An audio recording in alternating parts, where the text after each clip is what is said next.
अगली खबर का रुख करते हैं। भोपाल में ब्राह्मण महाकुंभ का आयोजन किया गया, जिसमें सीएम शिवराज, प्रदेश बीजेपी अध्यक्ष वीडी शर्मा सहित कई नेता और सरकार के मंत्री, विधायक और ब्राह्मण समाज के करीब 50,000 से ज्यादा लोग शामिल हुए। इस दौरान ब्राह्मण समाज की मांग पर सीएम ने ऐलान किया कि पुजारियों को 5,000 रुपये प्रति माह दिया जाएगा। मध्य प्रदेश में मंदिरों की कोई जमीन कलेक्टर नीलाम नहीं करेगा।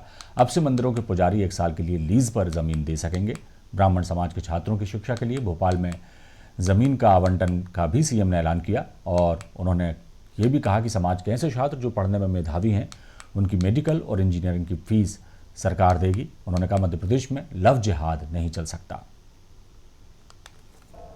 कि मंदिर जितने भी हैं, बीच में ये व्यवस्था हो गई थी कि मंदिर की जमीन पुजारी नीलाम करेगा, नहीं मंदिर की जमीन कलेक्टर नीलाम करेगा, यह व्यवस्था बन गई थी।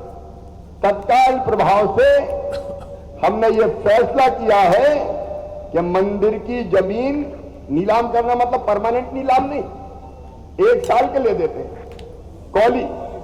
कौली देने का काम, और उससे जो पैसा आता है उस पैसे का उपयोग मंदिर के लिए और आजीविका के लिए भी हो सकता है, क्योंकि पुजारी जब दिन रात पूजा कर रहे हैं तो और क्या करेंगे, आजीविका भी चलानी पड़ेगी।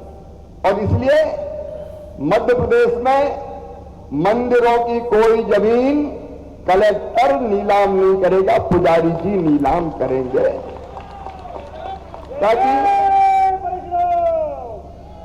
ताकि ठीक से मंदिरों की व्यवस्था भी हो सके और जीवन यापन के लिए भी जितना जरूरी है कम से कम उतना तो हमारे पुजारी जी के पास हो। अभी यह बात एक और आई है जिसमें आपके प्रतिनिधिमंडल से चर्चा करके, बोर्ड में कोई दिक्कत नहीं है, आपके साथ बैठ के चर्चा करके उसके स्वरूप के बारे में हम लोगों को बात करनी पड़ेगी। तो एक प्रतिनिधिमंडल बैठ जाए, हम प्रावधानों के बारे में चर्चा कर लेते हैं, लेकिन ब्राह्मण कल्याण के लिए यह व्यवस्था जरूर की जाएगी।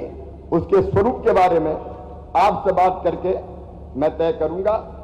साथ ही आपने आदरणीय वीडी शर्मा जी ने भी जरा ताकत के साथ कहा है और उन्हें यह कहा है, यह सच है कि शिक्षा की व्यवस्था, और शिक्षा भी एक होती है हमारे कर्मकांड की शिक्षा, वो जरूरी है, चलना चाहिए, लेकिन ज्ञान की, विज्ञान की, जो विद्यार्थी इंटेलिजेंट है, तेज है पढ़ने में, लेकिन आर्थिक रूप से कमजोर है, तो उसके लिए छात्रावास इत्यादि के लिए भोपाल में उपलब्धता के आधार पर आपका जो भी आप व्यवस्था बनाएंगे, समाज का कुछ ट्रस्ट या बाकी चीज बनानी पड़ेगी, जमीन की व्यवस्था भोपाल में की जाएगी, तो वो भी उपलब्धता के आधार पर जहां होगी।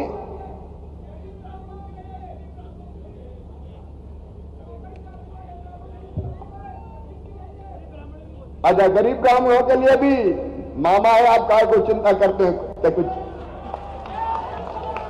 उसमें। अच्छा देखिए, एक बच्चों के पढ़ाई लिखाई की पूरी व्यवस्था निःशुल्क की जाएगी, और दूसरे जो बच्चे इंटेलिजेंट है, मैं फिर कह रहा हूं, इसको एक स्वरूप में बांध लीजिए। अध्यक्ष जी मैं आपसे कह रहा हूं, गोपाल जी मैं आपसे कह रहा हूं कि ऐसे बच्चों की जो इंटेलिजेंट है, जिनमें क्षमता, प्रतिभा, बुद्धि सब है, उनकी चाहे मेडिकल की हो चाहे इंजीनियरिंग की भी हो, वो पढ़ाई हम निःशुल्क करवाने की व्यवस्था करेंगे। मेधावी विद्यार्थी अगर आते हैं तो केवल धन के कारण उनकी शिक्षा बाधित किसी भी कीमत पर नहीं होनी चाहिए। मंदिर के सर्वे करवाने की आपने बात कही है, मंदिर का सर्वे 1980 से नहीं हुआ है, मंदिरों का सर्वे करवा लिया जाएगा। कोई भी षड्यंत्र पूर्वक केस ना बने, इसके बारे में भी जो आवश्यक व्यवस्था है उसको हम सोचेंगे। और मध्य प्रदेश में लव तो चल सकता है, लेकिन जिहाद किसी भी कीमत पर नहीं चलने दिया जाएगा। इस तरह की हरकत करने वाले पूरी तरह से नेस्त नाबूद कर दिए जाएंगे, ये मैं आपको वचन देता हूं। अपने एक एक परिवार में जागरूकता के साथ इस देश के बारे में, समाज के बारे में, धर्म, संस्कृति और अध्यात्म को अगर कोई बचा करके रखने का काम करता है तो ब्राह्मण समाज मात्र भूमिका नहीं निभाता। उसके हृदय में, उसके मन में, उसके व्यवहार में ये चीजें हमेशा से रही हैं और आज भी उसके मन और हृदय में है, लेकिन इन बातों को अपने अंदर से निकलने नहीं देना है। धर्म, संस्कृति और अध्यात्म की रक्षा कौन करेगा? जिन शंकराचार्य जी को हम याद करते हैं, हमारे माननीय मुख्यमंत्री जी, आद्य शंकराचार्य जी का स्थान ओमकारेश्वर के अंदर आज बना करके आप कभी जब आएंगे तब आप देखेंगे वो शंकराचार्य जी कौन थे। उन्होंने संपूर्ण भारत को, आज हमें गर्व होता है, इस भारत को एक सूत्र में, एकात्मता में बांधने का काम किसी ने किया तो चारों मठों की स्थापना करके परम पूज्य आदि शंकराचार्य जी ने इस संपूर्ण भारत को एक सूत्र में बांधने का काम किया था। आज हमें इस प्रकार के गौरव, आज हमारे परम पूज्य शंकराचार्य जी से लेकर इस प्रकार के स्थानों पर आज उन्हें याद तो करना ही है, उनके बारे में दुनिया और समाज देखे। तो मैं आज भारतीय जनता पार्टी की सरकार को, माननीय मुख्यमंत्री जी का अभिनंदन। यहां से इस जम्मूरी मैदान के समागम से हम एक कसम लेके जाएं, कोई ब्राह्मण एक दूसरे की निंदा नहीं करेगा, न सार्वजनिक रूप से करेगा, न किसी सभा में करेगा। ये कहावत को हमें झूठा करना है। दूसरी बात हम एक और कहना चाहते हैं, आप अपने बच्चों के लिए पढ़ाएं। ब्राह्मणों में कोई बहुत बड़ा मालगुजार, जागीरदार, कोई बहुत बड़ा उद्योगपति हिंदुस्तान में नहीं है। आप लोग अपनी शिक्षा की दम पे, अपनी बौद्धिकता की, अपनी पढ़ाई की दम पे, अपनी विद्वत्ता, अपनी ज्ञान की दम पे आप लोग अपना जीवन यापन करते हैं।